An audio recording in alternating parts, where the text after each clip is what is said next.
ਸਤਿ ਸ੍ਰੀ ਅਕਾਲ ਜੀ। ਸਾਰੇ ਦਰਸ਼ਕਾਂ ਦਾ ਬਹੁਤ-ਬਹੁਤ ਸਵਾਗਤ ਹੈ। ਅੱਜ ਦਾ ਮੁੱਦਾ ਸਾਡਾ ਇੱਕ ਬਹੁਤ ਹੀ ਬੜਾ ਜਿਹੜਾ ਚਰਚਾ ਇਸ ਲਈ ਵਿਸ਼ਵ ਵਿੱਚ ਚੱਲ ਰਿਹਾ ਹੈਗਾ, ਤਾਂ ਉਸ ਟੌਪਿਕ ਤੇ ਅਸੀਂ ਅੱਜ ਗੱਲ ਕਰਨ ਜਾ ਰਹੇ ਹੈਗੇ। ਉਸ ਮੁੱਦੇ ਤੇ ਪਹੁੰਚਣ ਤੋਂ ਪਹਿਲਾਂ ਮੈਂ ਆਪਣੇ ਦਰਸ਼ਕਾਂ ਨੂੰ ਦੱਸਾਂ ਕਿ ਅੱਜ ਸਾਡੇ ਨਾਲ ਤਰੁਣ ਵਾਂਡਾ ਜੀ, ਜਿਹੜੇ ਸੋਸ਼ਲ ਤਾਂ ਪੋਲੀਟੀਕਲ ਐਨਾਲਿਸਟ ਹੈਗੇ, ਉਹ ਸਾਡੇ ਨਾਲ ਜੁੜੇ ਹੋਏ ਆ। ਤਾਂ ਉਹਨਾਂ ਨਾਲ ਅੱਜ ਦਾ ਜਿਹੜਾ ਮੁੱਦਾ ਅਸੀਂ ਡਿਸਕਸ ਕਰਨਾ ਹੈਗਾ ਉਹ ਹੈਗਾ ਜਾਰਜ ਸੋਰਸ। ਹੁਣ ਤੁਸੀਂ ਵੀ ਸੋਚਣ 'ਚ ਪੈ ਗਏ ਹੋਗੇ ਕਿ ਇਹ ਜਾਰਜ ਸੋਰਸ ਕੌਣ ਹੈਗਾ। ਤਾਂ ਮੇਰੇ ਵਾਸਤੇ ਵੀ ਇਹ ਨਵਾਂ ਨਾਮ ਸੀਗਾ, ਬਟ ਉਹਨਾਂ ਨੇ ਗੱਲਾਂ ਹੀ ਕੁਝ ਇੱਦਾਂ ਦੀ ਕੀਤੀਆਂ ਹੈਗੇ ਕਿ ਅੱਜ ਸਾਡਾ ਇਹ ਜਿਹੜਾ ਟੌਪਿਕ ਹੈਗਾ ਅੱਜ ਦੇ ਮੁੱਦੇ 'ਚ ਅਸੀਂ ਉਹਨਾਂ ਨੂੰ ਲੈ ਕੇ ਆ ਗਏ ਹੈਗੇ। ਤਾਂ ਮੇਰੇ ਨਾਲ ਐਨਾਲਿਸਟ ਤਰੁਣ ਵਾਂਡਾ ਜੀ ਹੈਗੇ ਆ। ਤਾਂ ਇਹਦੇ ਨਾਲ ਅਸੀਂ ਤੁਹਾਡੇ ਨਾਲ ਪਹਿਲਾਂ ਮੈਂ ਪੁੱਛਣਾ ਚਾਹੂੰਗਾ ਕਿ ਇਹ ਜਿਹੜਾ ਨਾਂ ਉੱਭਰ ਕੇ ਕੁਝ ਟਾਈਮ 'ਚ ਆਇਆ ਹੈਗਾ, ਚਲੋ ਪੋਪੂਲਰ ਤਾਂ ਹੋਊਗਾ ਪਹਿਲਾਂ ਵੀ ਹੈ, ਹਰੇਕ ਇਹ ਆਪਣੇ ਇੰਡੀਆ ਦਾ ਨਹੀਂ ਹੈਗੇ, ਬਟ ਇਹਨਾਂ ਦੀ ਕੀ ਸ਼ਖਸੀਅਤ ਹੈ ਕਿ ਅਚਾਨਕ ਇਹ ਨਾਮ ਬੋਲਣਾ ਸ਼ੁਰੂ ਹੋ ਗਿਆ ਹੈਗਾ। ਬਿਲਕੁਲ, ਨਮਸਕਾਰ ਦਰਸ਼ਕਾਂ ਨੂੰ। ਤੇ ਸਿੰਘ ਸਾਹਿਬ, ਇਹਦੇ ਵਿੱਚ ਸਭ ਤੋਂ ਵੱਡੀ ਜੋ ਗੱਲ ਉੱਭਰ ਕੇ ਸਾਹਮਣੇ ਆਈ ਹੈ, ਜਿਹੜੇ ਜਾਰਜ ਸੋਰਸ ਦੀ ਅਸੀਂ ਗੱਲ ਆਖਦੇ ਹਾਂ, ਇਹ ਹੰਗਰੀ ਦੇ ਜਨਮੇ, ਇਹ ਅਮਰੀਕਨ ਸਿਟੀਜ਼ਨ ਨੇ। ਓਕੇ। ਤੇ 8 ਬਿਲੀਅਨ ਤੋਂ ਜ਼ਿਆਦਾ ਦੀ ਇਹਨਾਂ ਲਵੇ ਸੰਪत्ति ਹੈਗੀ ਆ, $8 ਬਿਲੀਅਨ ਜੋ ਰੱਖਦੇ ਆ, ਔਰ 64% ਇਹ ਆਪਣੀ ਸੰਪत्ति ਹੈ ਜਿਹੜੀ ਦਾਨ ਕਰ ਚੁੱਕੇ ਨੇ। ਇਹ ਕਿਤੇ ਨਾ ਕਿਤੇ ਬਹੁਤ ਵੱਡੇ ਇੱਕ ਸੋਸ਼ਲ ਐਕਟਿਵਿਸਟ ਵੀ ਹੈਗੇ ਨੇ, ਇਹ ਜਿਹੜੇ ਕਿ ਅਮਰੀਕਾ ਦੇ ਵਿੱਚ ਡੈਮੋਕ੍ਰੈਟਿਕ ਪਾਰਟੀ ਨੂੰ ਇਹ ਸਪੋਰਟ ਕਰਦੇ ਆ। ਜੋ ਬਾਈਡਨ ਦੇ ਇਹ ਬਹੁਤ ਵੱਡੇ ਇੱਕ ਸਪੋਰਟਰ ਨੇ, ਔਰ ਟਰੰਪ ਦੇ ਅੰਗੇਂਸਟ ਚੱਲਦੇ ਨੇ, ਤੇ ਆਪਣੇ ਆਪ ਨੂੰ ਕਿਤੇ ਨਾ ਕਿਤੇ ਕਿਉਂਕਿ ਐਕਟਿਵ ਨੇ, ਪੂਰੇ ਆਪਣੇ ਵਿਚਾਰ ਅੱਗੇ ਰੱਖਦੇ ਨੇ। ਔਰ ਜਰਮਨੀ ਦੇ ਇਹ ਮਿਊਨਿਕ ਦੇ ਵਿੱਚ ਜੋ ਕਾਨਫਰੰਸ ਹੋਈ ਸੀ, ਇਹਨਾਂ ਨੇ ਬਹੁਤ ਵੱਡਾ ਇੱਕ ਬਿਆਨ ਜਾਰੀ ਕਰਿਆ ਭਾਰਤ ਦੇ ਪ੍ਰਾਈਮ ਮਿਨਿਸਟਰ ਤੇ, ਵੀ ਕਿਤੇ ਨਾ ਕਿਤੇ ਲੋਕਤੰਤਰ ਦੇ ਸਵਾਲੀਆ ਨਿਸ਼ਾਨ ਇਦਾਂ ਖੜਾ ਕਰਨਾ ਇਸ ਤਰ੍ਹਾਂ ਦੇ ਵਿਅਕਤੀ ਵੱਲੋਂ ਕਿਤੇ ਨਾ ਕਿਤੇ ਪੂਰਾ ਹੜਕੰਪ ਮੱਚ ਗਿਆ ਸਾਡੇ ਭਾਰਤ ਦੇ ਮੀਡੀਆ ਦੇ ਵਿੱਚ। ਮੈਂ ਹੁਣ ਤੁਹਾਨੂੰ ਇੱਥੇ ਰੋਕ ਕੇ ਹੀ ਪੁੱਛਣਾ ਚਾਹੂੰਗਾ ਕਿ ਇਹਨਾਂ ਨੇ ਪੀਐਮ ਮੋਦੀ ਦੇ ਉੱਤੇ ਇੱਦਾਂ ਦਾ ਕਿਹੜਾ ਬਿਆਨ ਦੇ ਦਿੱਤਾ ਕਿ ਜਿਹਦੇ ਉੱਤੇ ਪੂਰੀ ਦੁਨੀਆ 'ਚ ਇਸ ਲਈ ਬਹੁਤ ਵੱਡੀ ਹਲਚਲ ਹੋਈ ਪਈ ਹੈ।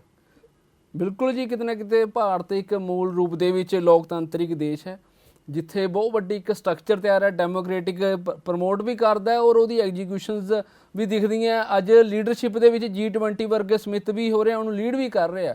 ਬਟ ਇਸ ਤਰ੍ਹਾਂ ਦੇ ਬਿਆਨ ਜਦੋਂ ਸਾਡੇ ਟੌਪ ਪੋਜੀਸ਼ਨ ਦੇ ਜੋ ਪ੍ਰਾਈਮ ਮਿਨਿਸਟਰ ਤੇ ਇਹਨਾਂ ਨੇ ਜੇ ਦੇ ਨੇ, ਤਾਂ ਬੜੀ ਹੀ ਸ਼ਰਮ ਦੀ ਗੱਲ ਹੈ।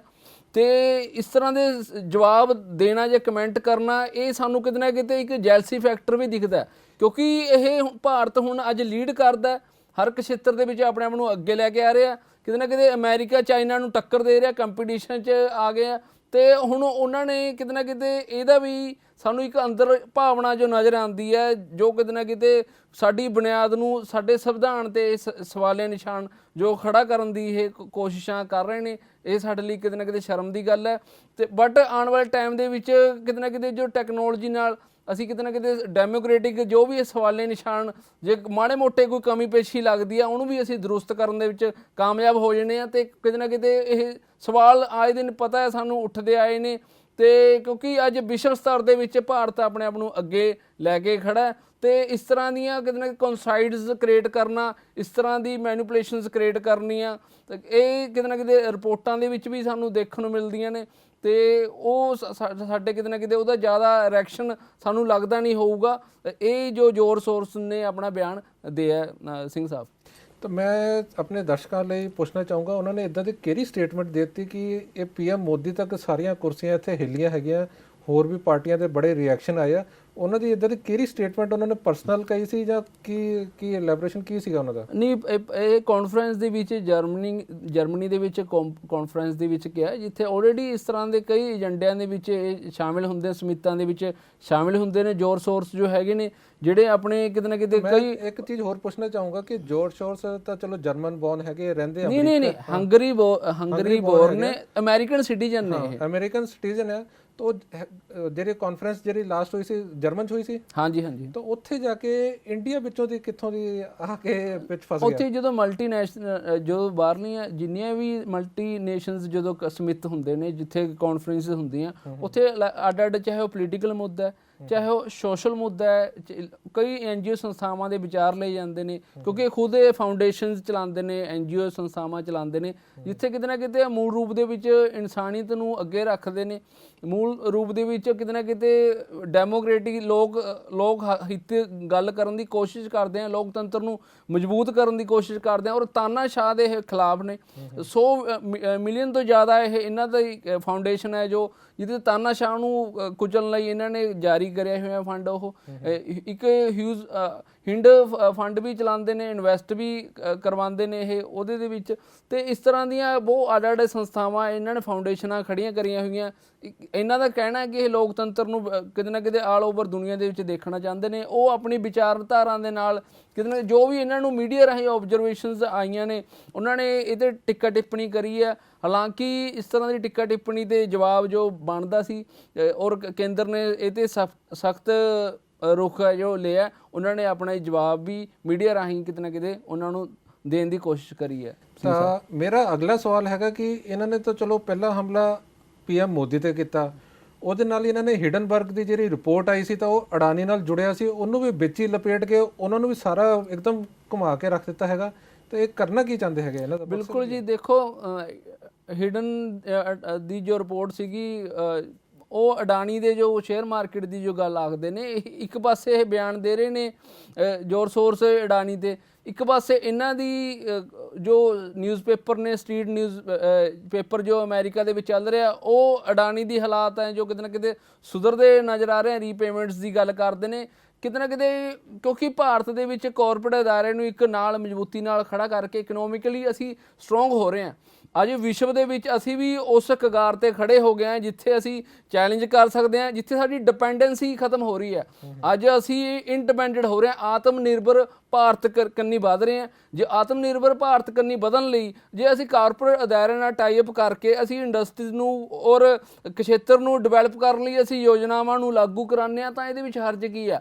ਉਹਨਾਂ ਦਾ ਸਿੱਧੇ ਰੂਪ ਦੇ ਵਿੱਚ ਕਹਿਣਾ ਵੀ ਕਿਤੇ ਨਾ ਕਿਤੇ ਅਡਾਨੀ ਦੀ ਜੋ ਕੇਸ ਸਟੱਡੀ ਦੇ ਵਿੱਚ ਵੀ ਇਹ ਕਿਤੇ ਨਾ ਕਿਤੇ ਕਾਰਪੋਰੇਟ ਅਦਾਰਿਆਂ ਨੂੰ ਮੌਜੂਦਾ ਸਰਕਾਰਾਂ ਵੱਲੋਂ ਕੋਈ ਜ਼ਿਆਦਾ ਸਪੋਰਟ ਕਰੀ ਜਾਂਦੀ ਆ, ਉਹ ਸਪੋਰਟ ਦਾ ਕੋਈ ਨੈਗੇਟਿਵ ਅਸਰ ਆ, ਉਹਦੇ ਨਾਲ ਲੋਕਤੰਤਰ ਨੂੰ ਕੋਈ ਰਿਸਕ ਦੀ ਗੱਲ ਆਖਦੇ ਨੇ। ਹਾਲਾਂਕਿ ਇਸ ਤਰ੍ਹਾਂ ਦੀ ਜੋ ਸਾਡੇ ਐਨਾਲਿਸਟ ਹੈਗੇ ਨੇ ਇਹਦੇ ਨਾਲ ਲੋਕਤੰਤਰ ਨੂੰ ਨਹੀਂ ਜੋੜ ਕੇ ਦੇਖਦੇ, ਕਿਉਂਕਿ ਲੋਕਤੰਤਰ ਦੀ ਸਥਾਪਨਾ ਜੋ ਹੈ, ਕਿਉਂਕਿ ਕੌਨਸਟੀਟਿਊਸ਼ਨ ਆਫ ਇੰਡੀਆ ਇੱਕ ਪ੍ਰਤਿਭਾਵਾਨ ਔਰ ਬਹੁਤ ਅੱਛਾ ਇੱਕ ਰਿਸਪੈਕਟ ਨਾਲ ਦੇਖਿਆ ਜਾਂਦਾ ਔਰ ਸਾਡੇ ਲੋਕਤੰਤਰ ਨੂੰ ਪੂਰੇ ਵਿਸ਼ਵ ਦੇ ਵਿੱਚ ਦੇਖਿਆ ਜਾਂਦਾ। ਔਰ ਲੋਕਤੰਤਰ ਦੀ ਸਥਾਪਨਾ ਲਈ ਜੋ ਵੀ ਸਾਡੇ ਕੰਟਰੀਬਿਊਟ ਕਰਿਆ, ਸਾਡੇ ਬੁੱਧੀਜੀਵੀਆਂ ਨੇ ਆਪਣੇ ਵੈਲਿਊ ਐਡੀਸ਼ਨਸ ਕਰੇ ਨੇ, ਉਹ ਕਿਤੇ ਨਾ ਕਿਤੇ ਦੇਖਣ ਨੂੰ ਮਿਲਦੇ ਨੇ। ਅੱਜ ਦੁਨੀਆ ਦੇ ਵਿੱਚ ਉਹ ਚਰਚਾ ਦਾ ਵਿਸ਼ਾ ਹੈ। ਬਟ ਕਿਤੇ ਨਾ ਕਿਤੇ ਕਾਰਪੋਰੇਟ ਅਦਾਰਿਆਂ ਦੀ ਇਸ ਤਰ੍ਹਾਂ ਦੀ ਲੈਗ ਪੂਲਿੰਗ ਇਹਨਾਂ ਨੇ ਕਰੀ, ਇੱਕ ਬਿਗ ਸੌਫਟ ਕੋਰਨਰ ਦੇ ਤੌਰ ਤੇ ਲੈ ਕੇ ਆਂਦਾ। ਅਡਾਨੀ ਕੇਸ ਦੇ ਵਿੱਚ ਵੀ ਉਹਨਾਂ ਨੇ ਦੁਬਾਰਾ ਰਿਵਾਈਵ ਕਰਿਆ। ਜੋ ਉਹ ਕਹਿ ਰਹੇ ਨੇ ਇਹਨਾਂ ਨੂੰ ਲੋਨ ਮਾਫ ਕਰੇ ਨੇ ਦੀ ਗੱਲ ਆਖਦੇ ਨੇ, ਉਹ ਜਿਹੜੀਆਂ ਗੱਲਾਂ ਉਹ ਬੋਲ ਕੇ ਜਾਂ ਕਾਨਫਰੰਸਾਂ 'ਚ ਦੱਸਦੇ ਸੀ ਉਹਨਾਂ ਦੇ ਹੀ ਨਿਊਜ਼ਪੇਪਰ ਨੇ, ਅਮਰੀਕਨ ਨਿਊਜ਼ਪੇਪਰ ਨੇ ਅੱਜ ਉਹ ਦੱਸਦੇ ਨੇ ਅਡਾਨੀ ਜੀ ਨੇ ਰੀਪੇਮੈਂਟਸ ਕਰ ਦਿੱਤੀਆਂ ਗਈਆਂ, ਕਿੰਨੇ ਲੱਖ ਜੋ ਕਰੋੜ ਦੀਆਂ ਰੀਪੇਮੈਂਟਸ ਹੋਈਆਂ, ਉਹ ਚਾਹੇ ਬੈਂਕਿੰਗ ਖੇਤਰ ਦੇ ਵਿੱਚ ਹੋਈ ਆ ਔਰ ਉਹਨਾਂ ਦੇ ਸ਼ੇਅਰ ਮਾਰਕੀਟ ਦੇ ਵਿੱਚ ਵੀ ਦੁਬਾਰਾ ਰਿਵਾਈਵ ਹੋਣ ਦਾ ਉਛਾਲ ਸਾਨੂੰ ਦਿਖ ਰਿਹਾ। ਤੇ ਕਿਤੇ ਨਾ ਕਿਤੇ ਜੋ ਉਹਨਾਂ ਦੇ ਸ਼ਬਦ ਨੇ ਜੋ ਕਿਤੇ ਨਾ ਕਿਤੇ ਉਹ ਉਹਨਾਂ ਦੇ ਫੈਕਟਸ ਦੇ ਵਿੱਚ ਕਿਤੇ ਨਾ ਜਸਟੀਫਾਈ ਨਹੀਂ ਕਰ ਰਹੇ ਔਰ ਉਹ ਆਪਦੇ ਹੀ ਜੋ ਬਿਆਨ ਜਾਰੀ ਕਰਦੇ ਨੇ ਉਹਦੇ 100% ਖਰੇ ਉਤਰਦੇ ਨਜ਼ਰ ਨਹੀਂ ਆਉਂਦੇ। ਸਿੰਘ ਸਾਹਿਬ, ਮੇਰਾ ਇਹਦੇ ਵਿੱਚੋਂ ਹੀ ਇੱਕ ਸਵਾਲ ਹੋਰ ਨਿਕਲ ਕੇ ਆਉਂਦਾ ਹੈਗਾ ਕਿ ਆ ਜਿਹੜਾ ਜਾਰਜ ਸੋਰਸ ਹੈਗੇ ਆ, ਇਹਨਾਂ ਨੇ ਇਕੱਲਾ ਅਡਾਨੀ ਨੂੰ ਹੀ ਕਿਉਂ ਟਾਰਗੇਟ ਕੀਤਾ? ਆਪਣੇ ਇੰਡੀਆ 'ਚ ਅੰਬਾਨੀ ਹੈਗੇ ਆ, ਟਾਟਾ ਗਰੁੱਪ ਆ, ਆਦਿਤਿਆ ਬਿਰਲਾ ਗਰੁੱਪ ਹੈ, ਹੋਰ ਇੰਨੇ ਵੱਡੇ ਵੱਡੇ ਅਰਬਪਤੀ ਸਾਡੇ ਇੱਥੇ ਹੈਗੇ, ਉਹਨਾਂ ਨੇ ਬਾਕੀਆਂ ਨੂੰ ਕਿਉਂ ਨਹੀਂ ਟਾਰਗੇਟ ਕੀਤਾ? ਇਕੱਲਾ ਅਡਾਨੀ ਹੀ ਉਹਨਾਂ ਨੂੰ ਕਿਉਂ ਨਜ਼ਰ ਆਇਆ? ਬਿਲਕੁਲ ਜੀ, ਕਿਤੇ ਨਾ ਕਿਤੇ ਹਿੰਡਨਬਰਗ ਦੀ ਜੋ ਰਿਪੋਰਟ ਦੇ ਅਨੁਸਾਰ ਉਹਨਾਂ ਨੇ ਬਿਆਨ ਵੀ ਜਾਰੀ ਕਰੇ ਸੀਗੇ। ਉਹ ਕਿਤੇ ਨਾ ਕਿਤੇ ਉਹ ਦੱਸਦੇ ਨੇ ਕਿ ਕੋਈ ਸਪੈਸ਼ਲ ਫੇਵਰ ਹੈ ਜੋ ਅਡਾਨੀ ਗਰੁੱਪ ਨੂੰ ਕਰੀ ਜਾ ਰਹੀ ਹੈ ਮੌਜੂਦਾ ਕੇਂਦਰ ਸਰਕਾਰ ਵੱਲੋਂ। ਹਾਲਾਂਕਿ ਇਸ ਤਰ੍ਹਾਂ ਦੀ ਜੋ ਵੀ ਜਾਣਕਾਰੀ ਹੈ ਉਹ 'ਤੇ ਏਜੰਸੀਆਂ ਐਕਟਿਵ ਹੈ। ਜੇ ਕੋਈ ਸਾਡੇ ਕਿਤੇ ਨਾ ਕਿਤੇ ਖਜ਼ਾਨੇ ਨੂੰ ਜਾਂ ਕੋਈ ਦੇਸ਼ ਦੀ ਸੰਪत्ति ਨਾਲ ਕੋਈ ਇਸ ਤਰ੍ਹਾਂ ਦੀ ਕੋਈ ਧੋਖਾਧੜੀ ਕਰਦਾ ਤਾਂ ਏਜੰਸੀ ਐਕਟਿਵ ਹੈ, ਉਹਨੂੰ ਐਨਾਲਿਸਿਸ ਕਰਦੇ ਰਹਿੰਦੇ ਆ ਆਏ ਦਿਨ ਔਰ ਉਹ 'ਤੇ ਜੋ ਵੀ ਰਿਪੋਰਟਸ ਬਣਦੀ ਹੈ ਐਕਸ਼ਨਸ ਲੈ ਰਹੇ ਨੇ। ਤੇ ਔਰ ਜੇ ਉਛਾਲ ਹੈ ਸ਼ੇਅਰ ਮਾਰਕੀਟ, ਹਾਲਾਂਕਿ ਹੋਰ ਕੰਪਨੀਆਂ ਜੋ ਸ਼ੇਅਰ ਮਾਰਕੀਟ ਦੇ ਵਿੱਚ ਕਿਤੇ ਨਾ ਕਿਤੇ ਕਮਜ਼ੋਰ ਹੁੰਦੀਆਂ ਨਜ਼ਰ ਆਈਆਂ, ਕਿਉਂਕਿ ਇਸ ਤਰ੍ਹਾਂ ਦੀ ਜੋ ਰਿਪੋਰਟਸ ਆਉਂਦੀ ਆ ਉਹਦਾ ਸਿੱਧਾ ਅਸਰ ਸ਼ੇਅਰ ਮਾਰਕੀਟ 'ਤੇ ਹੁੰਦਾ। ਇਹਦਾ ਇਹ ਵੀ ਇੱਕ ਕਾਰਨ ਹੋ ਸਕਦਾ ਕਿਤੇ ਨਾ ਕਿਤੇ ਇਸ ਤਰ੍ਹਾਂ ਦੇ ਜੋ ਬਿਲੀਨੀਅਰ ਜੋ ਹੈ, ਜੋ ਕੋਈ ਵੀ ਆਪਣੇ ਕਮੈਂਟ ਕਰਦੇ ਨੇ ਜਾਂ ਹਿੰਡਨਬਰਗ ਦੀ ਰਿਪੋਰਟ ਦੇ ਵਿੱਚ ਇਸ ਤਰ੍ਹਾਂ ਦੇ ਜੋ ਫੈਕਟ ਦੱਸੇ ਜਾਂਦੇ ਨੇ ਉਹ ਕਿਤੇ ਨਾ ਕਿਤੇ ਭਾਰਤ ਦੀ ਅਰਥ ਵਿਵਸਥਾ ਤੇ ਸਿੱਧਾ ਸਿੱਧਾ ਉਹਦੇ ਅਸਰ ਵੀ ਪੈਂਦਾ ਔਰ ਸ਼ੇਅਰ ਮਾਰਕੀਟ ਤੇ ਉਛਾਲ ਤੇ ਵੀ ਇੱਕ ਬਹੁਤ ਵੱਡਾ ਇੱਕ ਅਸਰ ਪੈਂਦਾ। ਬਟ ਉਹ ਆਉਣ ਵਾਲੇ ਟਾਈਮ ਦੇ ਵਿੱਚ ਉਹਨਾਂ ਨੇ ਦੁਬਾਰਾ ਅਡਾਨੀ ਜੀ ਨੇ ਰਿਵਾਈਵ ਕਰਿਆ, ਉਹ ਕਿਤੇ ਨਾ ਕਿਤੇ ਰੀਪੇਮੈਂਟਸ ਜਦੋਂ ਹੋਈਆਂ ਨੇ ਦੁਬਾਰਾ ਫਲਕਚੁਏਸ਼ਨ ਜਿਹੜੀ ਆਈ ਹੈ ਉਹ ਨੋਰਮਲ ਹੋ ਗਈ ਹੈ। ਉਹਨਾਂ ਦੇ ਅਡਾਨੀ ਪੋਰਟਸ ਨੇ ਜੋ ਵੀ ਅਡਾਨੀ ਅੰਬੂਜਾ ਸੀਮੈਂਟਸ ਜਿਹੜੇ ਨੇ ਉਹ Q3 ਦੀ Q3 ਦੀ ਰਿਪੋਰਟਸ ਵੀ ਉਹਨਾਂ ਨੇ ਜਾਰੀ ਕਰੀਆਂ ਜਿਹੜੀਆਂ ਹੁਣ ਤੱਕ ਪ੍ਰੋਫਿਟ 'ਚ ਚੱਲ ਰਹੀਆਂ ਸੀ। 546 ਕਰੋੜ ਦਾ ਉਹਨਾਂ ਨੂੰ ਅੰਬੂਜਾ ਦੇ ਵਿੱਚ ਸਿੱਧਾ ਪ੍ਰੋਫਿਟਸ ਹੋ ਰਿਹਾ ਸੀਗਾ, 46% ਦੀ ਉਹ ਕਿਤੇ ਨਾ ਗਰੋਥ ਹਾਸਲ ਕਰ ਰਹੇ ਸੀ। ਉਹ ਸਾਰੀਆਂ ਰਿਪੋਰਟਸ ਉਹ ਜਾਰੀ ਕਰ ਰਹੇ ਨੇ, ਉਹਨਾਂ ਨੇ ਕੋਈ ਪਰਦੇ ਦੇ ਵਿੱਚ ਚੀਜ਼ ਨਹੀਂ ਰੱਖੀ। ਅੱਜ ਕੱਲ੍ਹ ਟੈਕਨੋਲੋਜੀ ਦੇ ਯੁੱਗ ਦੇ ਵਿੱਚ ਇਹ ਰਿਪੋਰਟਸ ਜਿਹੜੀਆਂ ਜਦੋਂ ਟਰਾਂਸਪੇਰੈਂਟ ਹੋ ਰਹੀਆਂ ਨੇ, ਫਿਰ ਕਿਤੇ ਨਾ ਕਿਤੇ ਜੋ ਸਵਾਲਾਂ ਦੇ ਅਸੀਂ ਘੇਰਿਆਂ ਦੇ ਵਿੱਚ ਲੈ ਕੇ ਆਉਂਦੇ ਹਾਂ ਇਸ ਮੁੱਦੇ ਨੂੰ, ਉਹ ਕਿਤੇ ਨਾ ਕਿਤੇ ਉਹ ਜੋ ਰਿਪੋਰਟਸ ਜਾਰੀ ਹੁੰਦੀਆਂ ਉਹਦਾ ਜਿਹੜਾ good effect and side effect ਦੋਨੋਂ ਪਹਿਲੂ ਸਾਨੂੰ ਦਿਖ ਜਾਂਦੇ ਨੇ। ਸਿੰਘ ਸਾਹਿਬ ਦੇਖੋ, ਇਹ ਸਵਾਲ ਇਦਾਂ ਨਹੀਂ ਉੱਠਦੇ ਹੈਗੇ ਜਿੱਦਾਂ ਹੁਣ ਰਾਹੁਲ ਗਾਂਧੀ ਨੇ ਵੀ ਇੱਕ ਸਵਾਲ ਚੱਕਿਆ ਸੀ ਕਿ ਜਿਹੜੀ 에ਅਰਪੋਰਟ ਅਥਾਰਟੀ ਹੈਗੀ ਆ ਕਿ ਇੱਕ ਪਰਸਨ ਦੇ ਕੋਲ 1 ਜਾਂ 2 에ਅਰਪੋਰਟ ਹੀ ਹੋਣੇ ਚਾਹੀਦੇ, ਮੈਕਸਿਮਮ 에ਅਰਪੋਰਟ ਸਾਰਿਆਂ ਦੇ ਕੋਲ ਨਹੀਂ ਹੋਣੇ ਚਾਹੀਦੇ, ਉਹਦੇ ਨਾਲ ਕੰਪੀਟੀਸ਼ਨ ਖਤਮ ਹੋ ਜਾਂਦੀ ਹੈ। ਹੁਣ ਗੱਲ ਇਹ ਵੀ ਉੱਠੀ ਸੀ ਕਿ ਅਡਾਨੀ ਨੂੰ 6 에ਅਰਪੋਰਟ ਕਿੱਦਾਂ ਮਿਲ ਗਏ, ਜਦਕਿ ਰੂਲ ਰੈਗੂਲੇਸ਼ਨ ਸੀ ਇੱਕ ਬੰਦੇ ਨੂੰ 1 에ਅਰਪੋਰਟ ਮਿਲਣਾ ਚਾਹੀਦਾ, ਮੈਕਸਿਮਮ 2 ਹੋਣੇ ਚਾਹੀਦੇ। 2 ਦੀ ਜਗ੍ਹਾ ਅਡਾਨੀ ਨੂੰ 6 ਗਰੁੱਪ ਦਿੱਤੇ। ਫਿਰ ਇਹਨਾਂ ਦੀ ਇੱਕ ਟਰਮ ਕੰਡੀਸ਼ਨ ਸੀ ਕਿ ਜੋ ਵੀ ਲੀਜ਼ ਲਾਈਨ ਦਿੰਦੇ ਉਹ 30 ਸਾਲ ਵਾਸਤੇ ਹੁੰਦੀ ਹੈ, ਉਹ ਵੀ ਇਹਨਾਂ ਨੇ ਚੇਂਜ ਕਰਕੇ 50 ਸਾਲ ਕਰਤੀ। ਫਿਰ ਇਹਨਾਂ ਦੀ ਇੱਕ ਹੋਰ ਕੰਡੀਸ਼ਨ ਸੀ 에ਅਰਪੋਰਟ ਵਿੱਚ ਜੋ ਇਹਨਾਂ ਨੇ ਪਾਰਲੀਮੈਂਟ 'ਚ ਰੱਖੀ ਸੀ ਕਿ ਅਸੀਂ ਉਸ ਬੰਦੇ ਨੂੰ 에ਅਰਪੋਰਟ ਦਿੰਦੇ ਹੈ ਕਿ ਜਿਹਦੇ ਕੋਲ ਪ੍ਰੀਵੀਅਸ ਐਕਸਪੀਰੀਅੰਸ ਹੈ 에ਅਰਪੋਰਟ ਹੈਂਡਲ ਕਰਨ ਦਾ। ਤਾਂ ਅਡਾਨੀ ਗਰੁੱਪ ਦੇ ਕੋਲ ਇਦਾਂ ਦਾ ਕੋਈ ਐਕਸਪੀਰੀਅੰਸ ਨਹੀਂ, ਔਰ ਬਿਨਾਂ ਐਕਸਪੀਰੀਅੰਸ ਦੇ ਉਹ ਇੰਨਾ ਬੜਾ ਪ੍ਰੋਜੈਕਟਸ ਲੈ ਲੈਂਦੇ। ਇਹ ਕਈ ਇਦਾਂ ਦੇ ਸਵਾਲ ਸੀ ਜਿਹਦੇ ਕਰਕੇ ਲੋਕਾਂ ਨੂੰ ਉਹਨਾਂ ਤੇ ਟਰਸਟ ਹੋਇਆ, ਔਰ ਸ਼ੇਅਰ ਮਾਰਕੀਟ ਵਿੱਚ 100 ਅਰਬ ਤੋਂ ਜ਼ਿਆਦਾ ਉਹਨਾਂ ਦਾ ਜਿਹੜਾ ਬਿਲੀਅਨਰ ਜੋ ਵੀ ਪੈਸਾ ਸੀ ਉਹ ਮਿੱਟੀ ਹੋ ਚੁੱਕਿਆ ਹੈਗਾ। ਤਾਂ ਅੱਜ ਦੀ ਡੇਟ ਵੀ ਸ਼ੇਅਰ ਡਿੱਗਦੇ ਪਏ ਹੈਗੇ, ਤਾਂ ਇਹ ਹਾਲੇ ਰੁਕਣ ਦਾ ਨਾਂ ਨਹੀਂ ਲੈ ਰਹੇ ਹੈਗੇ।